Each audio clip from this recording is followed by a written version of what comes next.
इस खबर के प्रायोजक हैं Lohia Nagar Mount Carmel high school, Gyansthali high school और LMC कम्युनिकेशन।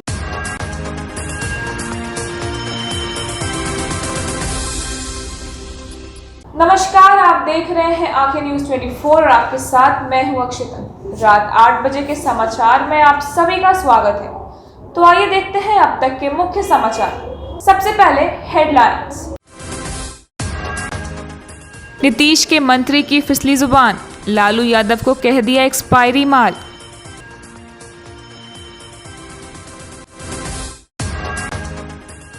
बिहार में ब्लैकआउट का खतरा, केंद्र से खपत की आधी ही मिल रही है बिजली।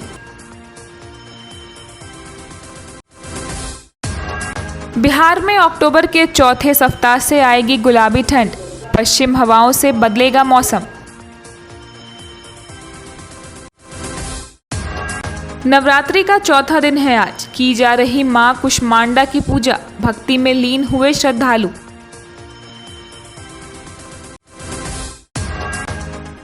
नवरात्रि पर पटना में डांडिया की तैयारी, डीजे स्टेप्स पर भी थिरक रहे हैं लड़के लड़कियां।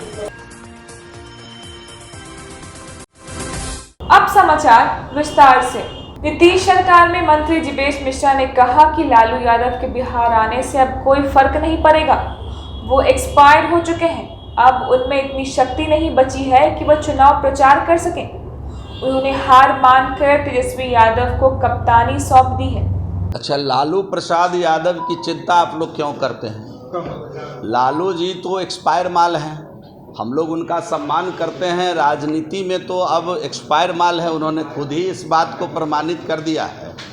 अगर वो एक्सपायर माल नहीं होते तो तेजस्वी यादव को अपनी कप्तानी नहीं देते।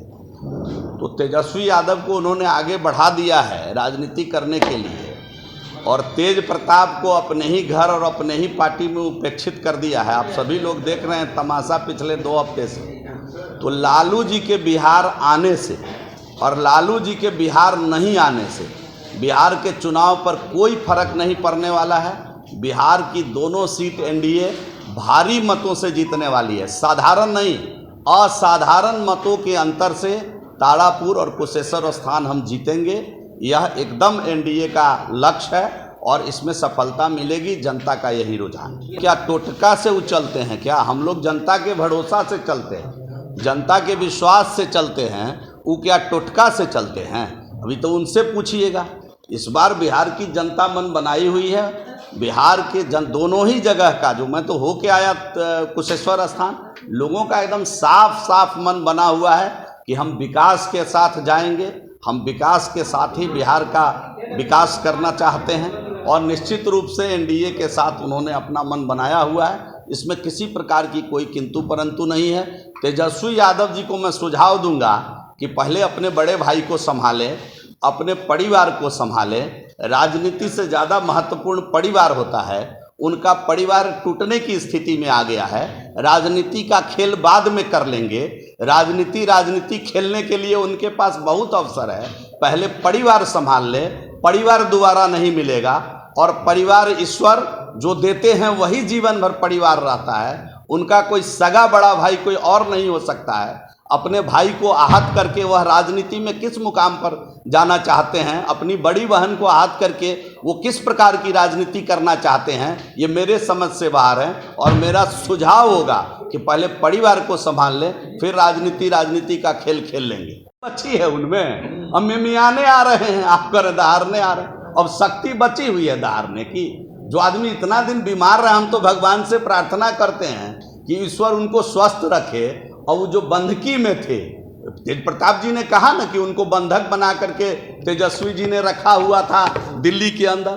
तो वो जो बंधकी में थे, भगवान करे उनका बंधकी छूट जाए, जीवन के अंतिम समय में स्वतंत्र रूप से जीने का भगवान उनको अवसर दें। इसलिए हम तो उनके लिए भी प्रार्थना करते हैं। हम लोग तो सबका साथ सबके विकास वाले लोग हैं। हम तो उनके लिए भी प्रार्थना कर रहे हैं कि उनका बंधकी छूट जाए और जीवन का अंतिम समय जिस बिहार में पैदा हुए हैं उस मिट्टी पर आराम से उनका बीते। लेकिन बीतने वाला है नहीं, फिर जल जाने की तैयारी हो रही है। कोई फर्क नहीं पड़ेगा क्या उनके आने से? क्या फर्क पड़ेगा, जरा आप ही बताइए ना मुझे, क्या फर्क पड़ेगा? उनके रहते जब फर्क नहीं पड़ा 10 में, तो अब क्या फर्क पड़ने वाला है वो बताइए। कोई फर्क नहीं पड़ने वाला है। पटना के नवासी सेंटर पर यूपीएससी की प्रारंभिक परीक्षा हुई है। भारी सुरक्षा के बीच 2 पालियां में हुए एग्जाम के बाद आंखें न्यूज़ 24 ने छात्रों से बातचीत की। किसी ने कहा एग्जाम टफ था तो किसी ने पेपर को इजी बताया। नमस्कार, मैं अक्षता और आप देख रहे हैं आंखें न्यूज़ 24। पटना के लोहिया नगर माउंट कार्मल में आज यूपीएससी एग्जाम का सेंटर पड़ा था। आइए बात करते हैं यूपीएससी के विद्यार्थियों से और जानते हैं उन्हें कैसा लगा एग्जाम देकर। सर, एग्जाम कैसे क्या बताएं? मैम, एग्ज़ाम तो अच्छा था और इस बार ना कंसेप्ट पे ज़्यादा क्वेश्चन था, फैक्ट पे कम और कंसेप्ट पे ज़्यादा क्वेश्चन था। फर्स्ट पेपर बढ़िया था, क्वेश्चन मॉडरेट था, ज़्यादा हार्ड भी नहीं कर सकते हैं। फर्स्ट अटैम्प्ट था। क्वेश्चन क्या बहुत हार्ड था? नहीं, बहुत हार्ड नहीं था और नहीं बनाया था तो मुझे मॉडरेट लगा और कॉन्सेप्ट पे क्वेश्चन था, फैक्ट बेसिस कम था क्वेश्चन। Thank you sir. आप लोगों ने एग्ज़ाम दिया, एग्ज़ाम था आप लोगों का यूपीएससी का, तो फिर अभी बाकी साल के मुकाबले कैसा इस साल का पेपर था? इस बार क्वेश्चन पेपर इजी था थोड़ा सा। वो जी, साल के मुकाबले मतलब अभी क्या लग रहा है क्वेश्चन पेपर? क्वेश्चन ठीक है, पिछले बार से इजी है और ये कह सकते हैं कि करंट अफेयर्स थोड़ा सा हार्ड था, लेकिन स्टैटिक पोर्शन बहुत इजी था। मेरा तो फर्स्ट अटेम्प्ट था, मेरे को आइडिया यस मैम। तो आपको फिर आपने बनाया होगा, तैयारी किया होगा उस हिसाब से आपको? हाँ, स्टैटिक पोर्शन कुछ ज़्यादा था लास्ट ईयर के मुकाबले। स्टैटिक पोर्शन कुछ ज़्यादा था, सही था। करंट अफेयर्स उतना नहीं था, फोकस किया गया था। बाकी सभी पूछे तो उस लेवल हार्ड नहीं था, हो सकता कटअप ज़्यादा भी जाए। ठीक है।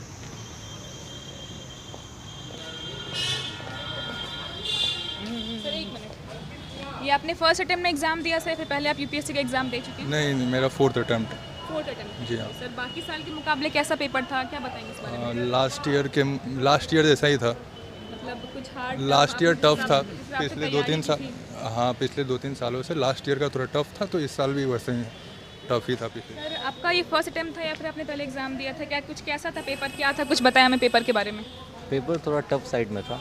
टफ था पेपर थोड़ा। ये आपका पहला अटेम्प्ट था सर? ये सेकंड अटेम्प्ट है। Second attempt. लास्ट टाइम के मुकाबले इस टाइम पेपर का क्या था सर? थोड़ा टफ था इसका, थोड़ा कुछ स्पोर्ट्स से रिलेटेड और जनरल अवेयरनेस से रिलेटेड ज़्यादा कुछ, तो थोड़ा सा जनरल अवेयरनेस और स्पोर्ट्स ये सब का चीज़ है थोड़ा ऑफ। सर, आपका ये पहला अटेम्प्ट है, फिर पहले कर चुके? ये पहला अटेम्प्ट है मेरा और सेकंड पेपर रिलेटिवली इजी था। मतलब रिलेटिव क्या, जो प्रीवियस ईयर के पेपर जो मैंने सॉल्व किए हैं घर पे, उसके रिलेटिव में पेपर इजी था। जिस मुताबिक आपने तैयारी की थी उस मुताबिक आपको क्या लग रहा है पेपर के हिसाब से, मतलब क्या लगा पेपर देने के बाद? जिस हिसाब से तैयारी किया है उस हिसाब से पहला पेपर जो जीएस का पेपर वो थोड़ा इजी ही लगा। मतलब अच्छा खासा, मतलब जैसे आपकी तैयारी थी उस हिसाब से पेपर आपको मतलब इजी लगा, आपको सॉल्व करने में कहीं? दोनों ही पेपर मेरे को इजी ही लगा।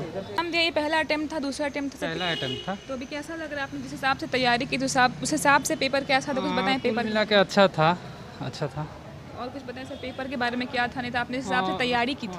बहुत मुश्किल नहीं था, लेकिन कुछ पैसेज टाइप का जो क्वेश्चन था वो बहुत उसका लेंथ बहुत बड़ा था, उसके हिसाब से पढ़ने में ज़्यादा समय लग रहा था। देख रहे हैं बिहार के विद्यार्थी काफ़ी अच्छा कर रहे हैं, चाहे वो यूपीएससी हो चाहे बीपीएससी हो, तो इस बारे में क्या बोलेंगे, क्या कारण हो सकता है बिहार के बच्चे इतना आगे जा रहे हैं यूपीएससी बीपीएससी वाले? क्योंकि बेसिकली हम लोगों के पास इसके अलावा बहुत ज़्यादा ऑप्शन नहीं है, ठीक ना, तो शिक्षा के क्षेत्र में ही कुछ करना होगा। सर, आपका पहला अटेम्प्ट था या दूसरा अटेम्प्ट था? पहला अटेम्प्ट था। तो अभी आपने जिस हिसाब से तैयारी की थी, आपको फिर पेपर कैसा लगा उस हिसाब से? पहला पेपर था वो थोड़ा सा मतलब मुश्किल था, सेकंड पेपर काफ़ी आसान था। अभी बिहार के बच्चे इतना अच्छा कर रहे हैं, चाहे वो यूपीएससी हो चाहे बीपीएससी हो, इस बारे में क्या बोलेंगे आप? ऐसा क्या कारण हो सकता है बिहार के बच्चे काफ़ी अच्छा कर रहे हैं? मैम, ये है कि यहाँ पे मतलब थोड़ा उस टाइप का माहौल ज़्यादा है, शुरुआत से ही यूपीएससी देखा गया है, तो एक रहता है कि हम भी वो कर सकते हैं, एक तो वो मतलब बिलीव हो जाता है कि हाँ कर सकते हैं। मैं आपका पेपर जो था उसके बारे में क्या बताएंगे? पेपर के बारे में, अपने पेपर के बारे में क्या बोलेंगे? मेरा पेपर फर्स्ट अटेम्प्ट था, तो मैं मतलब उतना ज़्यादा प्रिपेयर नहीं था, लेकिन हाँ मतलब थोड़ा था, तो उस हिसाब से मैंने किया है, मतलब 75 अटेम्प्ट के आसपास उसमें किया है। ये सीसेट तो अच्छा ही था। आज नवरात्रि का चौथा दिन है और इस दिन देवी कुष्मांडा की पूजा की जाती है। देवी कुष्मांडा की पूजा का विशेष महत्व होता है क्योंकि ब्रह्मांड को उत्पन्न करने वाली कुष्मांडा देवी अनाहत चक्र को नियंत्रित करती हैं। इनकी 8 भुजाएं हैं और इसलिए इन्हें अष्टभुजा देवी भी कहा जाता है।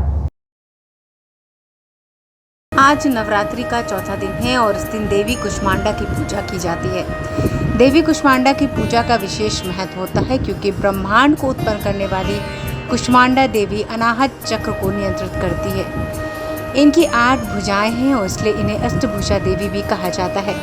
हिंदी शास्त्रों के अनुसार जब सृष्टि का अस्तित्व भी नहीं था तब इन्हीं देवी अपने मंद मुस्कान से ब्रह्मांड की उत्पत्ति की थी और इनका एक नाम आदिशक्ति भी है।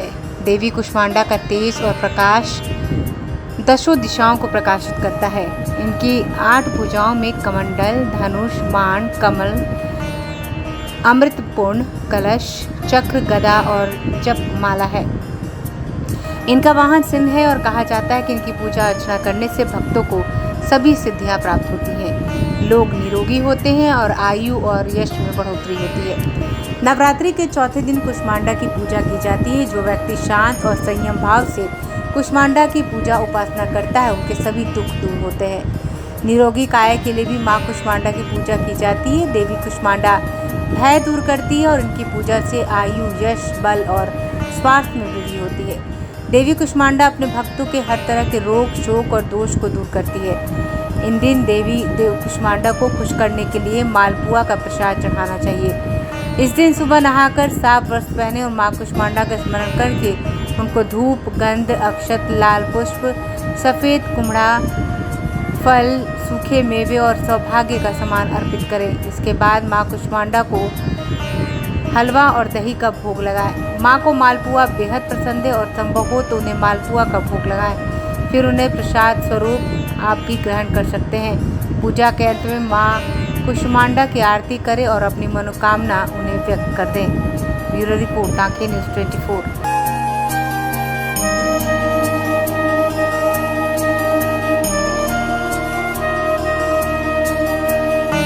नवरात्रि के मौके पर डांडिया का आयोजन एक अलग ही महत्व रखता है। पटना में भी डांडिया और डीजे के भव्य आयोजन की तैयारी चल रही है। हमारे सहयोगी आशीष चक्रवर्ती ने डांडिया की तैयारी का जायजा लिया। डांडिया को लेके पटना की महिलाएं काफ़ी उत्साहित दिख रही है। आप देख सकते हैं यहाँ सब सजे धजे मतलब लोग बैठे हुए हैं और डांडिया को लेके काफ़ी उत्साहित दिख रहे हैं। यहाँ दुर्गा माँ एक छोटी बच्ची के रूप में भी नज़र आ रहे हैं। आप देख सकते हैं वो अपना आशीर्वाद बनाए हुए हैं। इनफैक्ट बहुत अच्छा लग रहा है क्योंकि आफ्टर कोविड मतलब हम लोग बहुत फ्रस्ट्रेट हो गए थे। पिछली बार भी कुछ नहीं हो पाया, तो इस बार माता रानी का कृपा रहा है और एज इस बार हमारा ये वेलनेस जिसके थ्रू हम लोग यहाँ आए डांडिया कर रहे हैं, बहुत अच्छा लग रहा है। सीरियसली ऐसे ही माता रानी कृपा बनाए रखे, हर साल डांडिया होता रहे और हम लोग एंजॉय करें और क्या। थैंक यू मैम, आपको कैसा लग रहा है? बहुत दिन बाद आप हाँ, बहुत ही अच्छा लग रहा है। माता रानी का कृपा रहे कि कोरोना फिर से लौट के ना आए और हम लोग ऐसे एंजॉय करते रहें और आगे बढ़ते रहें। ज़िंदगी में आगे बढ़ना ज़रूरी है। हम लोग की ज़िंदगी रुक गई थी और माता रानी का फिर दोबारा हम लोग ऐसी उत्साह मनाएं और खुश रहें और अपने दोस्तों से मिलते रहें, एंजॉय करते रहें। यही हमारी कामना है। माता रानी को प्रणाम। आप देख सकते हैं डांडिया को लेके काफ़ी उत्साहित नज़र आ रहे हैं। आप मैम बताइए, जो काफ़ी दिनों के बाद आप आए हैं डांडिया, ये मैं वेलनेस की कोरियोग्राफर ये कोऑर्डिनेटर हूँ।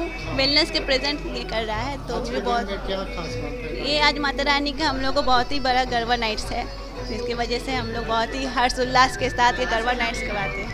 Thank you. आप देख सकते हैं यहाँ माँ दुर्गा।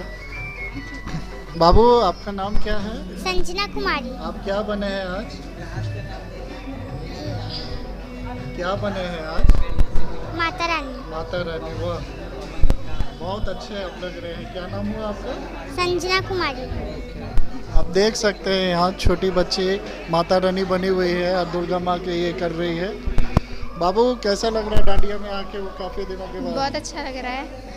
हम लोग बहुत दिन के बाद एक साथ मिले हैं। हम लोग को बहुत अच्छा लगा, मज़ा आ रहा है, बहुत अच्छा लग रहा है। बस आप देख सकते हैं यहाँ बच्चे भी खुश नज़र आ रहे हैं। काफ़ी मतलब लोग मतलब यहाँ आए।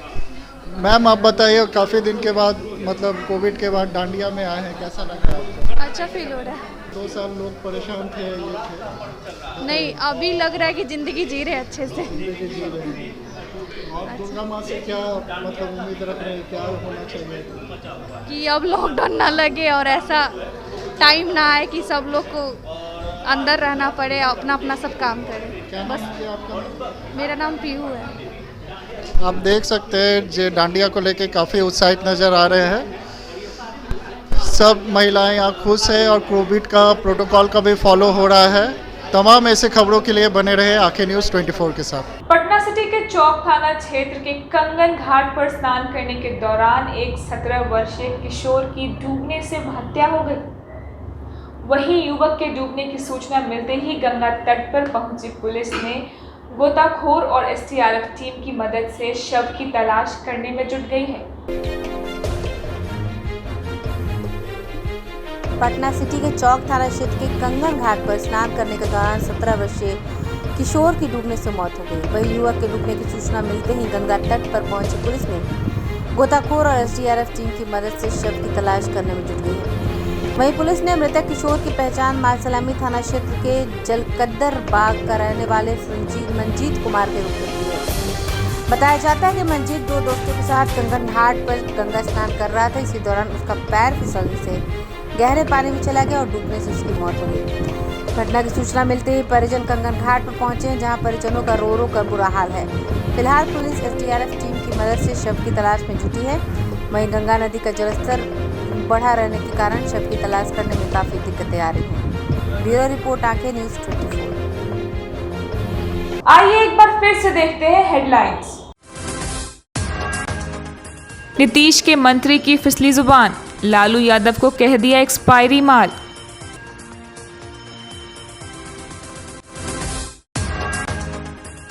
बिहार में ब्लैकआउट का खतरा, केंद्र से खपत की आधी ही मिल रही है बिजली। बिहार में अक्टूबर के चौथे सप्ताह से आएगी गुलाबी ठंड, पश्चिम हवाओं से बदलेगा मौसम। नवरात्रि का चौथा दिन है आज, की जा रही मां कुष्मांडा की पूजा, भक्ति में लीन हुए श्रद्धालु।